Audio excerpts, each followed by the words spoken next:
لە وتارێکتاندا بە ناونیشانی دزی بە پێی یاسا ئاماژەتان بەوە کردووە کە بە بەکارهێنانی داهاتی کۆمەڵگا لە بەشێک لە پۆستەکاندا. ئەتوانیت بە کورتی لێرەدا ئاماژە بە بەشێک لەوانە بکەیت بێ؟ بەڵێ سپاس دەست خۆش دووبارە.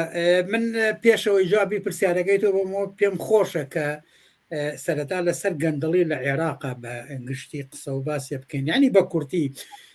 دوای ئەوەی کە سەدام حسێن دەڕوخێ لە عێراقا لە ساڵی 2023 و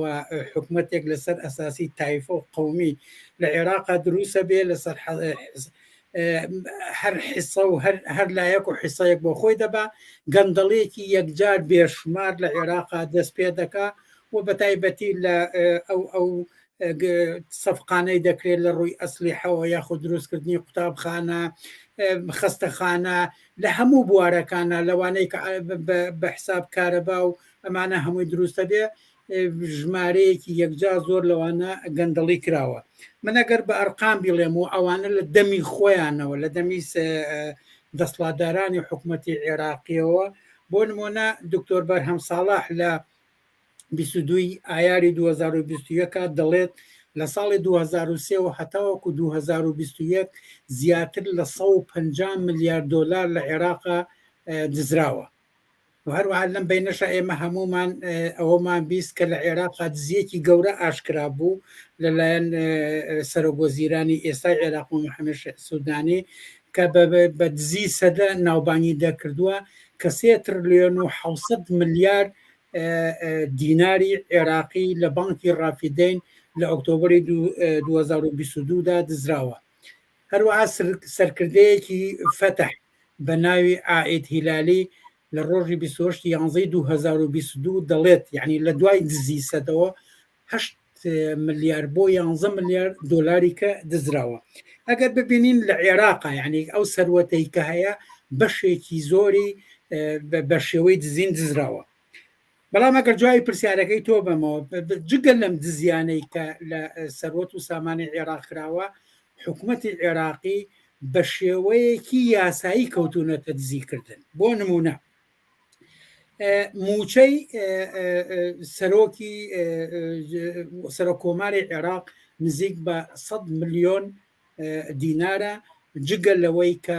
ژمارەیەکی بێشمار لە فەرمانبەر لە سەرۆکایەتی کۆمار هەیە، جگەل لەوەی کە سوپایەکی یەکجار زۆری لەگەڵایە، یعنی ئەتوانین بڵین بەشێکی بودجەی عێراقی لە سەرۆت و سامانی عێراق دەچێت بۆ دەستگای سەرۆک کۆمار. هەروەها ئەگەر بێنە سەرۆک وەزیران، ئەویش ماڭانە موچەکەی یعنی بە مەسرفاتی ڕۆژانەوە 6 ملیۆن ماڭانە، یعنی 6 ملیۆن دیناری عێراقیە و ئەمیش بێگومان ژمارەیەکی یەکجار زۆر لە حیمایە و لە فەرمانبەر و ئەمانە لە دەستگاکەیە کار دەکا و وەزیرەکان و هەموو ئەندام پەرلەمانێک تقریبەن ماڭانە 40 ملیۆن دیناری عێراقی دەکەوێت لەسەر حکوومەتی عێراقی. ئەگەر کورتی کەمەوە لە سەروەت و سامانی عێراق زیاتر بۆ ئەم سێ دەستگایە چێ، دەستگای سەرۆک کۆمار و هەروەها دەستگای بەڕێوەبردن یعنی سەرۆک وەزیران و وەزایدن وەزیرەکان و لەگەر پەرلەمان و پەرلەمان تارەکان، بۆیە هەتاوەکو ئێستا دەست نەبراوە بۆ ئەوەی کە بتوانێت لە عێراقا ئەو سەروەتە زۆرەی کە هەیە خزمەت بە خەڵک بکات و بدرێ بە خەدەمات بۆ خەڵکی هەژاری عێراق. بەڵێ بەڵێ ئەم شێوەیە لە بەکارهێنانی داهات ناڕەزایەتیەکی لە میوان خەڵکی عێراق و کوردستان لێکەوتۆتەوە. بەڵێ ئەگەر باسی عێراقین دەبینین بەرامبەر بەمانە بە حکوومەتی عێراقی هەر لە سەرەتای دەست بەکاربوونی ئەم حکوومەتانەوە، یعنی ئەتوانین بڵێن لە دوای 2005 و 2006 بە تایبەتی ناڕەزایەتی لە عێراق و لە کوردستانە زۆر دەمێکە لە نەوەدەکان و ناڕەزایەتی بەرامبەر بە حکوومەتی هەرێمی کوردستان کراوە، چونکە حکوومەتی هەرێمی کوردستانی ئەوە نەبێت وەکو حکوومەتی عێراق ئەتوانین بڵێن بگرین زۆر لەوان گەنەڵترێکە. بەڵام ناڕەزایەتێکی زۆر لە عێراق دەستی پێکردووە بە تایبەتی لە ئۆکتۆبری ساڵی 19 و دەتوانین بڵێن لەم ناڕزایەتیانە حکوومەتی عێراقی بە شێوەیەکی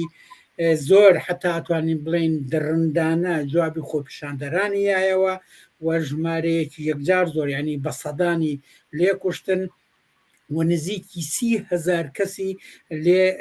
بریندار کردنەوە جگە لەوەشی کە ژمارەیەکی یەکجار زۆری ڕاپێکی زیندانەکان کرد بەڵام خۆپیشاندەران هەر بەردەوام بوون و ناچار بوون لە ناوەڕاستی ساڵی 2020 کە ئەو حکوومەتەی کە بە سەرۆکایەتی عادل عەبدولمادێوی لە دەسڵات بخەن و حکوومەتێکی کان بە سەرۆکایەتی مستەفا کازمی دروست کرد لەو کاتانەوە لە کوردستانی شارۆکو وتم خۆپیشاندان و ناڕەزایەتی بەرامبەر بەم دەسڵاتدارانە تەواجدی زۆر هەبووە و هەمیشە خەڵک بەرامبەر بەم دەسڵاتانە ناڕەزایەتی دەربڕەوە و هەموو حکوومەتەکان هەم لە عێراق و لە کوردستان بەو پەڕی تونند و تیژی بە شێوەی فیشەک و بەو پەڕی تونتوژی جوابی خۆپیشاندەرانە داوەتەوە و زۆر کات ئەمانە زۆربەی خۆپیشاندەران و ڕابەرانی ئەم خۆپیشاندەرانیان ناچار یان بە هەڵاتن کردووە یان ئەوەنی کە ڕاپێکی زیندانەکانیان کردووە. بەڵێ ئەگەر لە عێراقیش وایە پرسیار ئەوەیە بۆچی بەشێک لە فەرمانبەران و موچە خۆرانە یانەوێ موچەکانیان بخەنەوە سەربەغا؟ بەڵێ دروستە پرسیارێکی زۆر دروستە دەست خۆش زۆرێک لە حتمما هەروەکو وتم لە کوردستانیشە بێشمار گەندەڵی و دزی و محاسەسە بە تایبەتی لە بینی دوو حیزی دەسڵاتدارە نەک حیزب ئەتوانی بڵین لە بینی دوو خانەوادەی بەرزانی و تاڵەبانیا سەرۆت و سامانی کوردستانیان بەسەر خۆیانەدا بەش کردووە هەروەکو هەمان شێوە لە حکوومەتی عێراق بەڵام جیاوازیە کە لە بینی حکوومەتی عێراق و حکوومەتی هەرێمی کوردستانە هەبێتەوەی کە لە حکوومەتی عێراقا سەروەتێکی یەکجار زۆر لە بەردەستی دەسڵاتدارانی حکوومەتی عێراقیە ئێمە ئەگەر سیرکەین بە قسەی خۆیان تەنها لە مانگی 3 ساڵی 2023 بەس فرۆشی نەوت زیاتر لە 11 ملیار دۆلار بووە ئەمە جگە لەوەی کە عێراق وڵاتێکی کشت و کاڵیە و جگە لەوەی کە ئێمە بینین ساڵانە بە مەلاین خەڵک ڕوو دەکاتە عێراق بە تایبەتی بۆ گەشت و گوزار و هەروەها بۆ سەردانی ئەو شوێنانەی وەکو بەغدا و نەجەف و کەربەلا و بۆ زیارەتکردنی ئەو یعنی ئەتوانین بڵێن کە لە عێراقا سەروەت و سامانێکی یەکجار زۆر هەیە بۆیە دەسڵاتداران لە عێراقا هێشتا ناچاری ئەوە نەبوون کە دەست برن بۆ گیرفانی هەوڵاتانی عێراق هەرچەند لە کوردستانە سەرۆت و سامانێکی زۆر هەیە چەندەها گومرگمان هەیە چەندها ڕێگا هەیە کە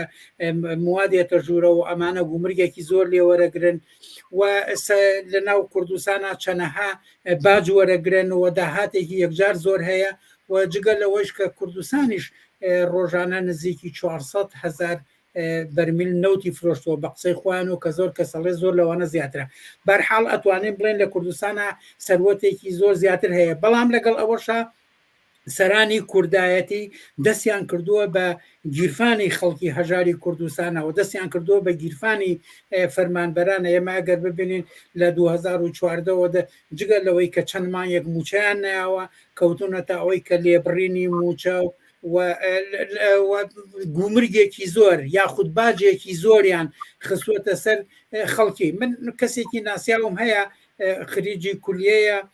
کچێکی ناسیاومە خریجی کولیەیە چەندەها ساڵە تەخەڕوجی کردووە بێکارە لە ماڵەکەی خۆیە تەنها شوێنێکی کردوێتەوە کە بەعزەجارێک هەندێک جار بۆ سەرتاشین بەکارهێنێ ساڵانە تقریبا 350,000 باجی لێوەرەگرن یعنی ئەگەر ببینین کە جگە لەم باج و خراجە زۆرەی کە کردویانەتە سەر خەڵکی هەژار بەڵام لەگەڵەوەژا سێرەکەی لە دەوڵەمەندەکانی وەرناگرن ئەگەر کەسێکی وەکو شاسەر عەبدولواحید سیرکەین هەموو کەسێک دەزانێت کە ئەمە داهاتی مەلاینی هەیە و ئابێ باجێکی زۆرتر بات و لەم وڵاتانە باش تەساعودیە هەتاوەکو داهاتە زۆر بێ ئەبێ باجی زیاتر بی بەڵام ئەوڵە من بە هەوەز باج نایم و هەتاوەکو ئێسا باجی نایەوە کەواتام حکومەتەی لە هەرێمی کوردستانە دروست بووە لە عێراقا دروست بووە تەنها بۆ دزینی زەختە بۆ سەر خەڵکی هەژار و بەتایبەتی لە کوردستانە بۆ دزینی گیرفان و قوتی ماڵ و مناڵی خەڵکی هەژاری کوردستانە. بۆیە جیاوازەکە بەڕای من تەنها لە عێراق و کوردستانە ئەوەیە کە حکوومەتی عێراقی هەتاوەکو ئێستا ناچار نەبووە لە بەرەوەی سەرۆتێکی زۆری لەبەردەسە دەست بەرێ بۆ گیرفانی خەڵکی هەژاری عێراق، بەڵام ئەوەی کوردستان هەرچەندە سەرۆتیشی لەگەڵ زۆری لەبەردەسە بەڵام دەستی بردۆ بۆ گیرفان و بە قوتی فەرمانبەرانیش. بۆیە فەرمانبەران دەیانەیە وەکو فەرمانبەران لە عێراقا ئەوانیش ماگانە بزان لە کاتی خۆیان موچەکانیان وەرگرن و وەجگەلەوەی کە موچەکانیشیان چەندەها ساڵە پلە بەرزکردنەوە لە کوردستانە نەماوە، یعنی کەسێک کە لە 10 ساڵ لەمەوە پێش کە موچەکەی چەندێ بۆ ئێستا شەروایە ئێمە شەومان نەبینین کە ڕۆژ بە ڕۆژیان بەرەوگرانی ڕوا کاڵاکان بەرزبوون نەڕۆ، بەڵام ئەو موچەکەی هەر لە شوێنی خوایە، بەڵام لە عێراق بە پێچەوانەیە موچە لە شوێنی خۆیاتی ماگانە لە کاتی خۆیان درێت و ئەو پلە بەرزبوونەوەش هەیە. بڵێ بەڵێ کەواتە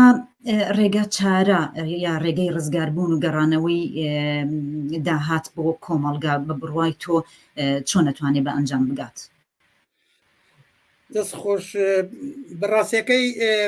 پرسیارێکی قورسە، بەڵام ڕێگا چارە تەنها ئەوەیە کە ئەبێ خەڵک لەم دەسڵاتانە ڕزگاری بێت. حکوومەتی عێراقی و حکوومەتی هەرێمی کوردستان دارە حکوومەتی هەرێمی کوردستانەوە ماوەی 32 ساڵەوە بۆ 33 ساڵە چێ دەسڵاتدارە و امتحانی خۆی یاوە و توانیوێتی ساڵ بە ساڵ لە دوای ساڵ ژیان و گوزەرانی خەڵکی لە خراپۆ بۆ خراپتر بوو ڕۆژبۆ و ئەم حکوومەتە ئیسپاتی کردووە کە ناتوانێت بە هیچ شێوەیەک ژیانی خەڵکی باشکە. بە هەمان شێوە لە حکوومەتی لە عێراقیشە ئەوە تقریبان ئەوانشەوە زیاتر لە 20 ساڵە دەسڵاتدارن، هەتاوەکو ئێستا کارەبا خراپتر بووە باشتر نەبووە، ئاوی خەڵکی بەسرە هەتاوەکو ئێستا ئاویان نیە، جادە و کۆڵانەکان ببینە کە چی بەسەر هاتووە، خزمەت گوزارانی بە هیچ شێوەیەک نەماوە، قوتابخانەکان دوودەوام و سێدەوامە، هێڵی هەژاری لە عێراقا زۆر زیادی کردووە، ڕۆژ بە ڕۆژ خەڵک زیاتر هەژارتر دەبێ، بەرحاڵەکەی بە کورتەکەی ژیان و گوزەرانی خەڵکی لە خراپەوە بۆ خراپتر دەڕوا ساڵ لە دوای ساڵ. و ئەوانشی کە خەڵک دەڵێن بە چاوەڕوانی هەڵبژاردنەکەن و لە ڕێگەی هەڵبژاردنەوە ئەیانەوێ ئەم دەسڵاتانە بگۆڕن بە تەسەوری من دەموچاوەکان گۆڕینی دەموچاوەکان یان ڕێگای هەڵبژاردنەوە ڕێگا چارەیەک نییە، تەنها ڕێگا چارە ئەوەیە کە ئەبێ خەڵکی هەژاری عێراق و کوردستان کرێکاران لە دەوری یەکتری کۆبنەوە لە عێراق و کوردستانە و بتوانن ڕێکخراوەکانی خۆیان و هێزی خۆیان کۆکەنەوە و بە هێزی یەکگرتووی خۆیان دەتوانن ئەم حکوومەتانە بڕوخێنن و لە شوێنە حکوومەتێک دروستکەن کە حکوومەتی خۆیان بێت، خۆیان نوێنەرانی خۆیان بتوانن دەسڵاتدار بگرن. ئێمە هەموو مابینیمان لە ئۆکتۆبری 2019 و هەتاوەکو ناوەڕاستی 2020 خەڵکی بەغا ڕژانە سەر شەقامەکان بە مەلاین خەڵک لە هەموو شارەکانی عێراقا هاتنە سەر شەقامەکان، توانیان حکوومەتی عەبدولمەهدی بگۆڕن، بەڵام دوای ئەوە چی هات؟ کاظمی هاتە، مستەفا کاظمی هاتە دەسڵاتدار کە خەڵک ژیانی لەو کاتەی ئەو عەبدولمەهدی خراپتر بوو. کەواتە ئەم دەسڵاتدارانە دەموچاوەکان بگۆڕنە ژیانی خەڵک چار ناکە، خەڵک تەنها خۆیەتی کە دەتوانێت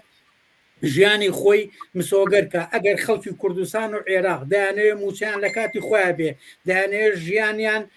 ژیانێکی شایستە بێ، دەیانەوێت ئاویان هەبێ، دەیانەوێت کارەبایان هەیە، دەیانەوێت کە کەسێکیان نەخۆشکەوت و خەمی ئەویان نەبێ کە چۆن پارەکەی دابین بکەن، دەبێ هەوڵ بن بە یەکەوە دەست بخەنە ناو دەستیەک و بە هەمویانەوە ئەم دەسڵاتانە بڕوخێن کە لە عێراق و کوردستانە هەیە. بەبێ ئەوە هیچ ڕێگا چارەیەکی تر نییە بە تەسەوری من.